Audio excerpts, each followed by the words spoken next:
महाभारत में जो मेहमान है परिचय आपसे करा देती हूँ। मेरे साथ बीजेपी के प्रवक्ता अरविंदर सिंह लवली जुड़ रहे हैं। हमारे साथ जुड़ रहे हैं फॉर्मर एम्बेसडर दीपक वोहरा, जिनको आप स्क्रीन पर देख सकते हैं। आचार्य राज मिश्रा स्टूडियो में हमारे साथ हिंदू धर्मगुरु हैं। प्रेम कुमार जी वरिष्ठ पत्रकार हैं। परमिंदर सिंह सेठी जी हैं, राजनीतिक विश्लेषक हैं।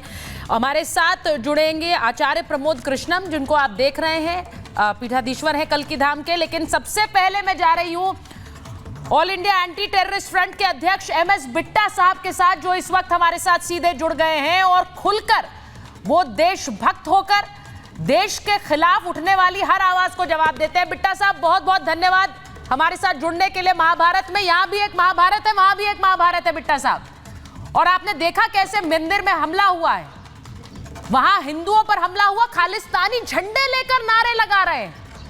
ये हो क्या रहा है? इनका इलाज क्या है बिट्टा साहब?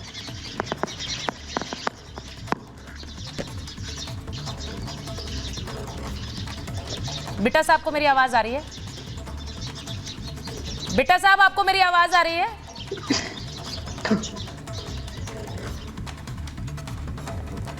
बिट्टा साहब को मेरी आवाज जाए, जरा कोशिश करिए कि मैं उनके पास शुरुआत कर सकूं। लेकिन मैं पहले फिर अरविंदर सिंह लवली जी के पास जा रही हूं। लवली साहब, हम जिस तरह से देख रहे हैं पिछले दिनों में भारत और कनाडा के बीच जिस तरह से तनातनी रही है, जिस तरह के निराधार आरोप ट्रूडो सरकार ने लगाए हैं, सबूत उसके नहीं दे पाए हैं, लेकिन इस तरह की हरकतें तो सीधे सीधे वहां रह रहे हिंदुओं की एक तरह से खतरे में डालती है।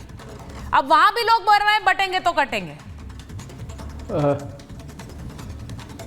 देखिए पिताजी, पहले तो जो है इस घटना की जितनी निंदा की जाए उतनी कम है। और मैं समझता हूँ कि किसी भी समाज में, किसी भी धर्म में इस तरीके की घटना को और इस तरीके की संस्कृति को किसी कीमत पे स्वीकार नहीं किया जा सकता। कनाडा की सरकार अपनी राजनीतिक रोटियां सेकने के लिए जिस तरीके से हिंदुस्तान के लोगों के साथ व्यवहार कर रही है, उनको धर्म और के नाम पे बांटने की कोशिश कर रही है, मैं समझता हूँ कि वो बहुत दुर्भाग्य है।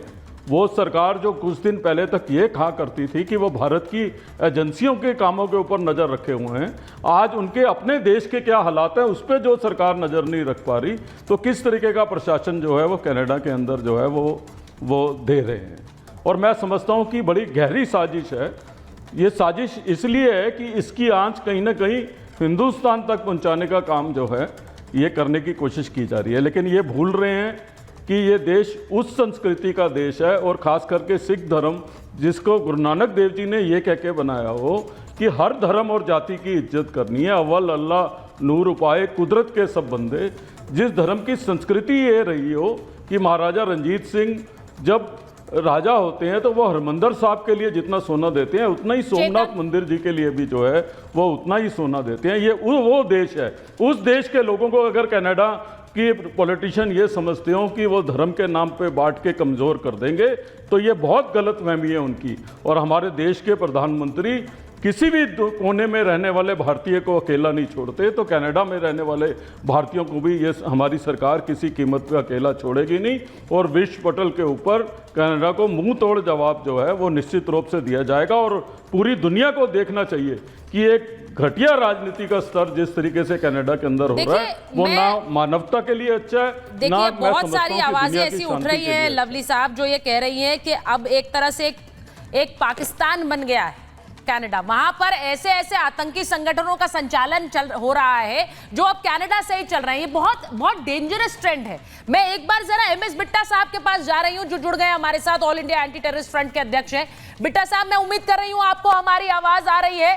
अब मुझे पता है आप एक सच्चे देशभक्त हैं और हमेशा खालिस्तानियों के खिलाफ और हर उस आतंकी आवाज के खिलाफ पुरजोर बोलते हैं जो भारत के लिए खतरा है। ये क्या इलाज है बिट्टा साहब इनका?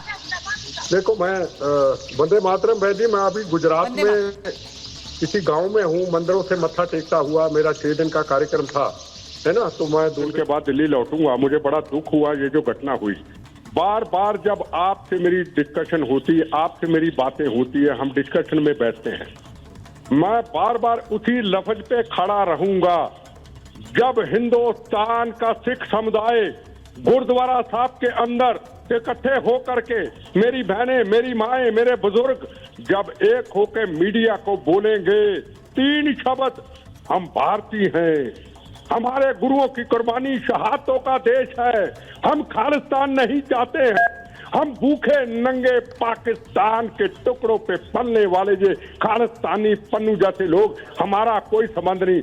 मैं बता दूं बहन जी, कसम खा के भारत मां की कहता हूं, एक 47 एटम बम की तरह इनको तबाह करके रख देगा। अरे बोलने को कोई तैयार नहीं। अगर लवली जी बोले, मैं बोले, आरपी सिंह बोले तो क्या बोले? हिंदुस्तान का मेरा सिख भाई बोले, मंदिर हमारा सबका है। आप गुरुद्वारा साहब, हरमंदिर साहब में अभी अपना कैमरामैन भेजिए, बाहर खड़े कीजिए। 110 करोड़ हिंदू इस भारत का इस सिख पगड़ी के आगे सिर झुकाता है, मंदिर के आगे सिर झुकाता है। 4 दरवाजे, हिंदू, मुसलमान, सिख, ईसाई।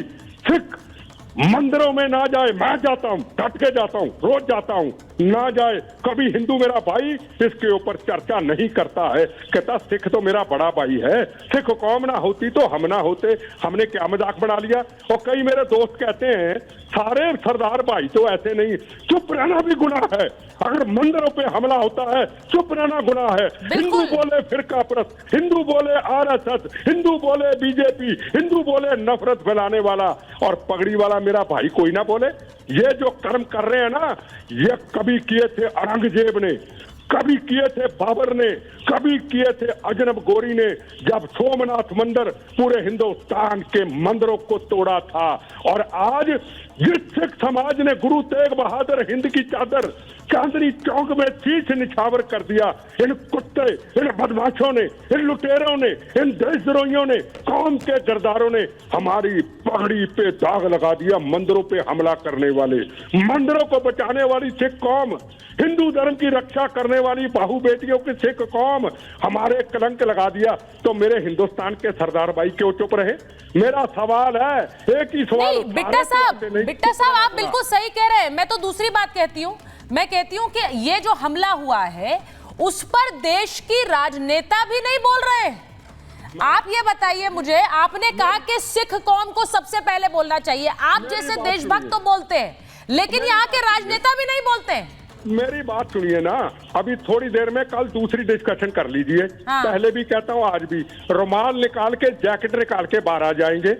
पर जब भारत माँ के तिरंगे झंडे को पैरों में रोता जाएगा, पगड़ीदारी मेरा सिख भाई उसके ऊपर नाचेगा, उसका फुटबॉल बनाएगा, मंदिर पे हमला होगा, महात्मा गांधी की मूर्ति को तोड़ा जाएगा, अक्षरधाम पे मंदिर पे हमला होगा, कोई बाहर नहीं आएगा।